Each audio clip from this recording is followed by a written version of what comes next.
meu nome é Lívia Bueno, eu sou psicóloga formada pela Universidade de São Paulo, fiz mestrado e sou doutoranda pela Faculdade de Medicina da USP e sou especialista em psicoterapia psicanalítica e psicologia hospitalar.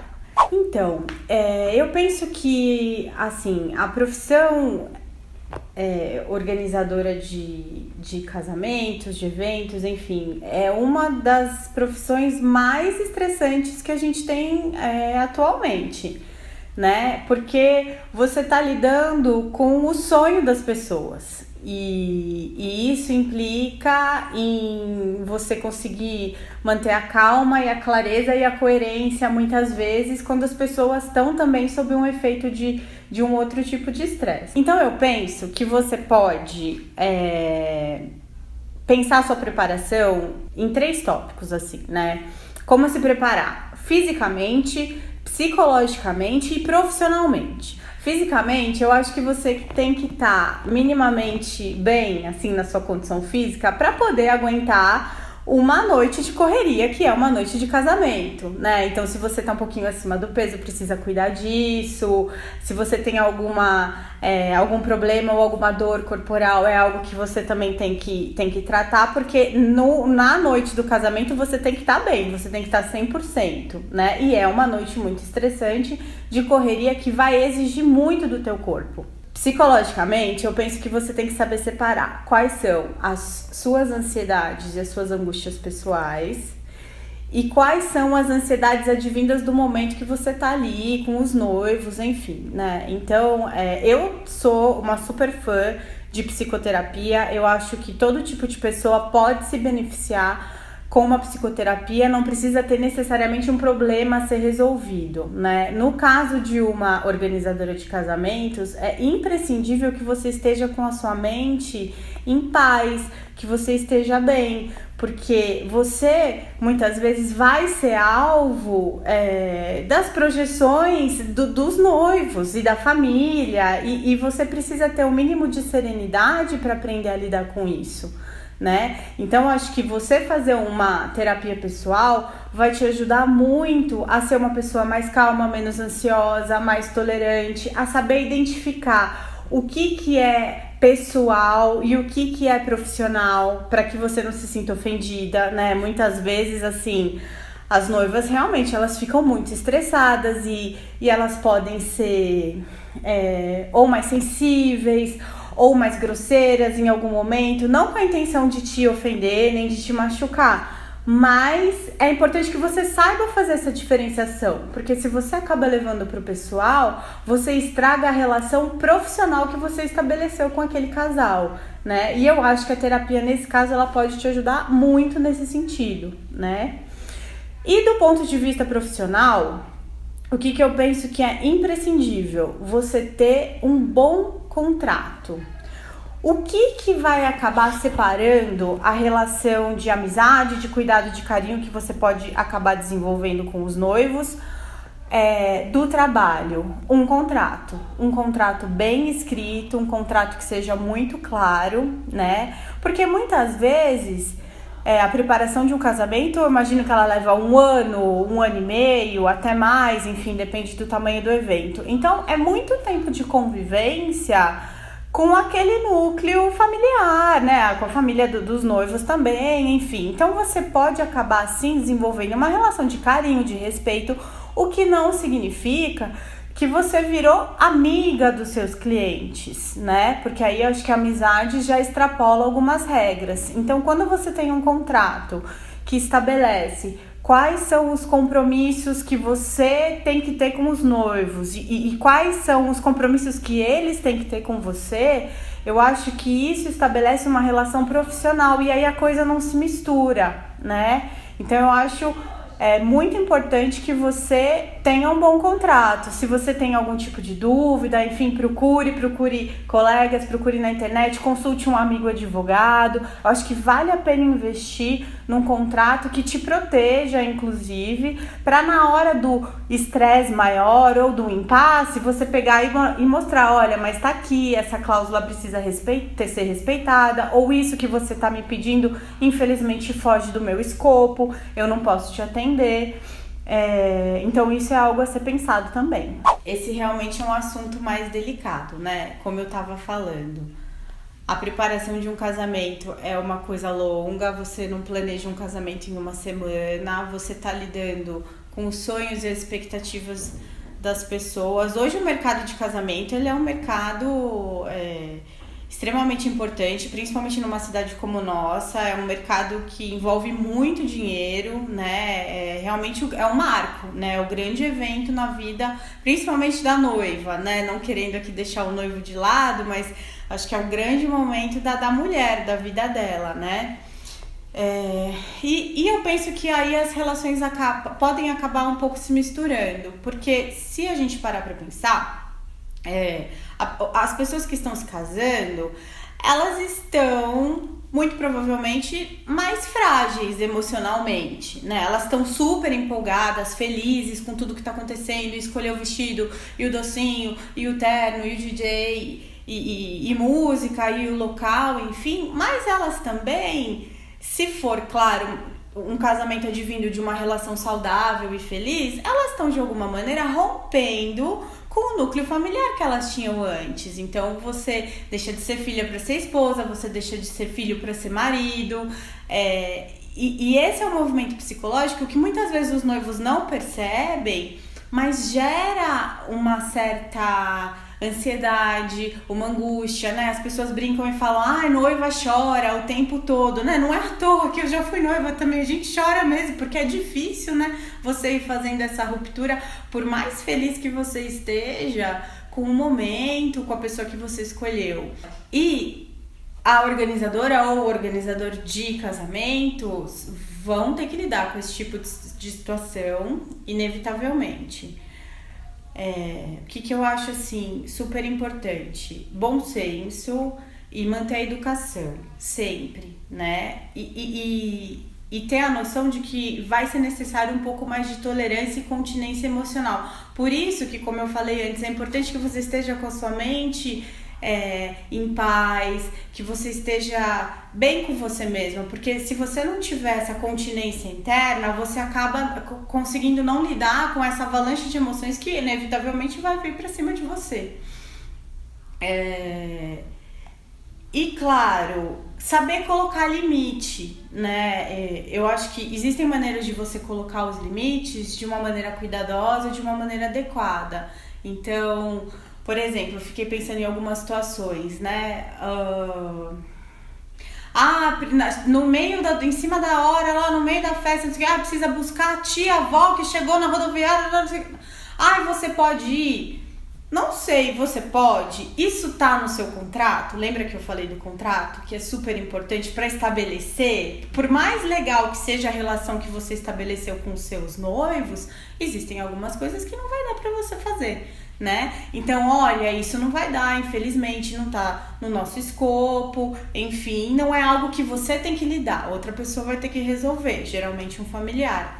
Da mesma maneira que, por exemplo, se a sua babá faltou aquela noite e você não tem onde deixar seu filho, não dá pra você virar pros noivos e falar, então, eu não vou poder ir na festa porque eu não tenho com quem deixar o meu menino. Esse é um problema seu, você que tem que resolver. Tá lá no contrato que você estará presente na festa, né? Então, isso acaba deixando a relação um pouco mais profissional, sem perder o encanto e o carinho que você pode acabar desenvolvendo por aqueles noivos, né? E paciência, eu acho que paciência, assim, é primordial, sempre ter muita paciência, porque tá todo mundo ali sob uma situação de grande estresse. Sob estresse, as pessoas acabam sendo mais impulsivas, elas acabam sendo menos tolerantes, elas não ficam no seu estado normal de emoções, né? Então isso tem que ser levado sim em consideração. Noivinha, mãezinha, eu acho que a gente sempre tem que tomar muito cuidado com o apelido, porque muitas vezes o uso do apelido ele pode entrar como uma tentativa um pouco forçada de você criar uma intimidade que ainda não existe, né? Intimidade, isso eu sempre digo, é uma coisa construída, não é algo a priori. Vamos ser íntimos, então agora somos, né? Isso vai da convivência e da relação que você vai construindo com os teus clientes. Eu teria um pouco de cuidado, porque tem gente que não gosta, por exemplo, né? Agora, pode ser que tenha um perfil de pessoa que seja realmente mais sensível, mais carinhosa e que se sinta até mais acolhida, né? Em receber esse tipo de tratamento. Eu acho que vai muito do teu feeling, assim, da tua percepção mesmo. Aqui dá pra usar, aqui não dá, né? E claro, pode ter gente que fala, mas não é profissional usar esses termos. Eu acho que vai do que é profissional para você. Penso que é você que está montando o seu negócio, é você que dá a cara pro teu negócio. Então, se você quiser ser uma pessoa um pouco mais flexível, mais descolada nesse sentido, essa vai ser a cara da sua empresa, né? Agora, se você quiser uma coisa mais certinha, enfim, mais formal, não acho que isso vai ser um grande problema, né? O grande problema são as relações se misturarem, independente se tem apelidos ou não. Bom, como eu tava dizendo, né, a preparação de casamento, ela leva um tempo grande, então é um tempo que você vai passar convivendo com as pessoas, a família dos noivos, né, também. E você acaba conhecendo eles de alguma maneira, né? Isso é inevitável. Eu não acho isso ruim, também não acho que tem que ter um afastamento completo. Acho que é importante que você saiba também como é um pouco de estilo de vida deles, do que eles gostam, até para você conseguir dar o andamento da festa, ajudar a escolher algum tipo de fornecedor, por exemplo, né? Então você precisa saber se são noivos mais descolados, criativos, ou se eles querem um casamento super tradicional. Mas interferência da família, por exemplo, sempre acaba acontecendo, né? Sempre tem uma mãe, um pai, uma avó que quer dar um palpite no bolo, no buffet ou no salão, até mesmo no vestido, né? E eu acho isso, assim, bastante complicado, porque como as pessoas estão sob o efeito de estresse e fortes emoções, elas acabam perdendo um pouco a linha e acabam ultrapassando o limite, né, do palpite. Acho que cabe, sim, ao organizador de casamento saber traçar essa linha novamente com muita delicadeza, né? Então, assim, se você está presenciando uma situação dessa que está deixando, por exemplo, os noivos angustiados, tentar fazer um comentário ali na hora do tipo, olha, muito bacana essa ideia que você tá dando, mas vamos ouvir o que eles têm para falar? O que você tá achando disso? Né? Você tem essa mesma opinião? Sempre tentar, com muita delicadeza e sutileza, puxar para a opinião dos noivos, que são as pessoas mais importantes, os protagonistas da festa, né, do evento. Então, dessa maneira, você acaba também tentando posicionar um pouco mais, reposicionar, né, esses outros familiares, enfim, que estão fazendo uma interferência. Acho que nunca virar e falar, olha, você não tem que dar palpite nisso, isso não diz respeito a você. Talvez você precise ser mais enfática em alguns momentos, mas eu acho que é possível, com sutileza, você conseguir estabelecendo esses limites, assim. Uma outra coisa que pode acontecer é você presenciar alguma crise do casal ali na sua frente, né? Porque eles também estão super envolvidos, super emocionados e às vezes eles vão discordar ou alguma lembrança vem à tona ali na sua frente, né? Nesse caso, quando for algo assim extremamente pessoal,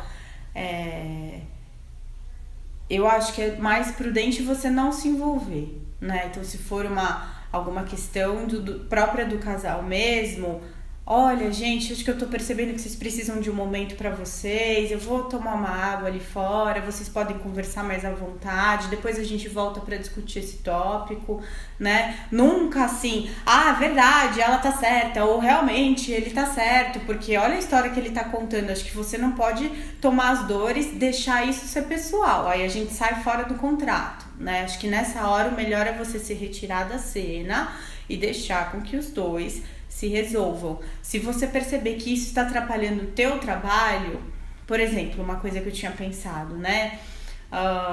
Número de convidados, né? Uma hora ou outra você vai ter que ter a lista desses convidados. Eu não sei como é que vai estar no seu contrato, porque isso precisa estar no seu contrato também. Eles te entregam isso 30 dias antes, 60 dias antes, uma semana antes. A questão é que você vai precisar ter essa lista. E eles estão no embate.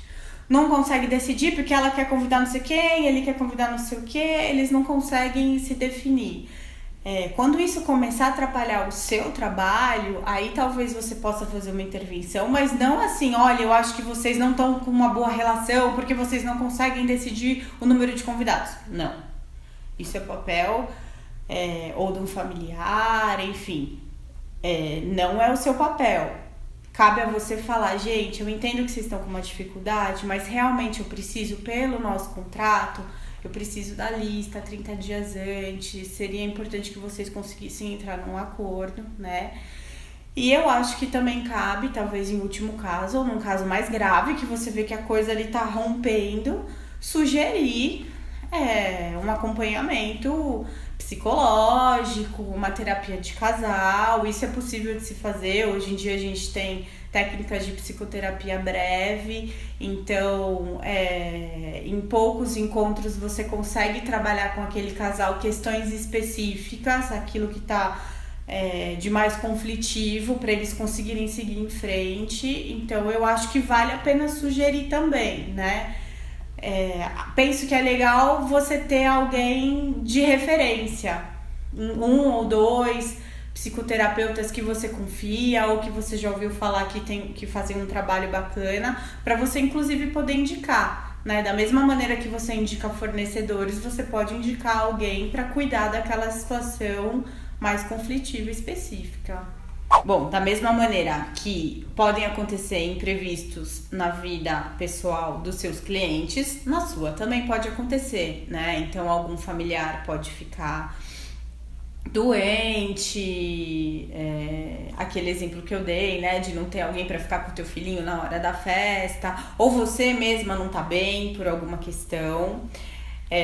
Acho que o primeiro ponto a se pensar é ter uma boa equipe. Quem trabalha muito sozinho, eu acho que fica um pouco mais difícil lidar com esse tipo de situação, porque você não tem muito braço, assim, você não tem a quem recorrer, né? Então você precisa ter uma equipe de confiança e principalmente saber delegar as funções, porque se você é uma líder que centraliza muito, quando você não estiver presente, as pessoas não vão saber o que fazer sem a sua liderança. Né? Então você pode continuar sendo a cabeça pensante ali, vamos dizer, né? da equipe, mas é importante que os teus parceiros eles tenham autonomia também para tomar as decisões, né? Para conseguir dar continuidade a um trabalho que você estava fazendo, caso você não precise se ausentar por alguns momentos, né? E pensando assim nesse ponto de vista, tenha uma boa equipe dentro do teu evento e também na sua casa, né? Penso eu que, como um organizador de evento, você precisa ter uma família que entenda a sua rotina, por exemplo. Você trabalha à noite, né? Geralmente, a grande maioria das festas são à noite, vão até madrugada, vai ter dias que você vai precisar se estender numa reunião. Então, você precisa ter pessoas que minimamente te auxiliem, né? Seja um familiar, ou uma babá, ou uma empregada, enfim. Não dá pra deixar coisa muito solta em casa, porque você não tem uma profissão regradinha das 8 às 5. Acho que isso é uma coisa principal, assim, que você tem em mente. Você tem uma opção que ela precisa ter um pouco de flexibilidade de horário. É claro que, se for uma coisa extremamente grave, eu acho que vale a pena abrir o jogo para os teus clientes de uma maneira discreta, que não te exponha. Então, Por exemplo, eu tive uma doença na família e eu vou precisar ir no hospital naquele dia e desmarcar uma reunião. Poxa, eu não preciso dar detalhes de que doença que é, qual hospital que eu vou, se o familiar tá bem ou não. Basta simplesmente você especificar que você vai precisar sair, que você não vai ter como cumprir aquele outro compromisso, desde que, e isso é o mais importante, você ofereça uma outra opção. Hoje eu não posso, mas amanhã eu posso. Hoje eu não posso, mas mais tarde eu posso. Eu acho que isso é o que fortalece a relação de confiança entre cliente e a sua empresa, sabe? Ele saber que, mesmo que se por alguma razão você não puder estar presente, você vai ter um plano B ou um plano C na manga, né? Porque imprevistos acontecem, a gente tá aqui, esse mundo é assim, a vida é assim, a gente precisa aprender a lidar com isso. Mas é importante que você também consiga estabelecer um pouquinho de jogo de cintura mesmo, né? E saber contornar da melhor maneira possível sem deixar os teus clientes na mão. Tentar manter a calma, que é o mais difícil.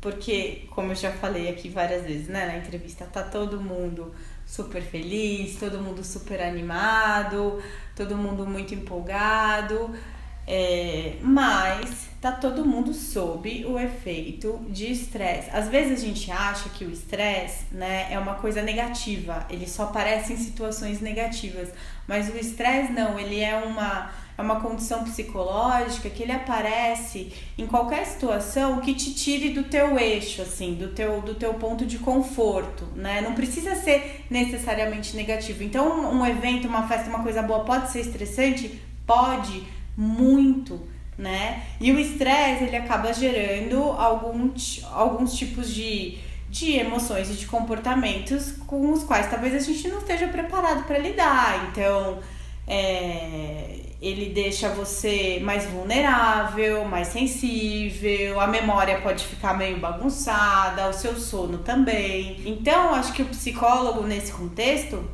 ele precisa orientar os noivos no sentido de perceber se algum desses sintomas está aparecendo, né? E como lidar com eles da melhor maneira. Porque a situação estressante, ela não vai deixar de ser estressante. Mas o que muda é a maneira como eu encaro as coisas que estão acontecendo na minha vida, né? E aí eu consigo ter um pouco mais de qualidade emocional para lidar com aquilo, né? Então eu penso que manter a calma é uma coisa muito importante, muito diálogo, muito. Então, assim, são muitas coisas para se escolher, muitas coisas para se decidir. Tentem decidir o máximo em conjunto, né? Para que um não fique se sentindo excluído. Conversem bastante. Além do evento, acho que é importante também o psicólogo trazer um pouco assim a ideia de que, bom, e depois que acabar a festa? E a vida de vocês? Né? Como é que vai ser a vida do casal? Você já tem um lugar para ficar? O apartamento já tá montado? O trabalho, como é que vai ser? Como é que vocês vão dividir as despesas e organizar a casa e as tarefas da casa? Eu acho que o psicólogo, ele também tem que fazer um pouco desse papel de puxar um pouco para a realidade, mas num sentido bom, assim, de olha, a vida vai continuar depois da festa. E aí, como é que vocês vão ficar? Vocês estão preparados para isso mesmo, né? Porque muitas vezes o casal, enfim, foca só no evento, e a família também, e esquece que vai ter uma vida 2 depois, que não é fácil, que vai exigir tolerância e convivência. Então, acho que esses são tipos de cenas que as pessoas também precisam começar a pensar, né? Então, nesse sentido, eu acho que o psicólogo, ele é meio um ponto de equilíbrio, assim, sabe? E eu acho que é fundamental, assim, você ter esse tipo de orientação, principalmente nessa situação. Bom, é isso. Eu espero ter contribuído para ampliar um pouco a visão de vocês em relação ao trabalho e às questões psíquicas e emocionais que estão envolvidas nessa atividade tão bacana que é realizada por vocês. Acho que como alguém que já casou, eu posso dizer que vocês são realmente fundamentais, vocês são a alma da festa, ajudam muito a gente E, enfim, fico à disposição, vou deixar o meu e-mail, se vocês tiverem alguma dúvida, podem me escrever. Muito obrigada. Tchau, tchau.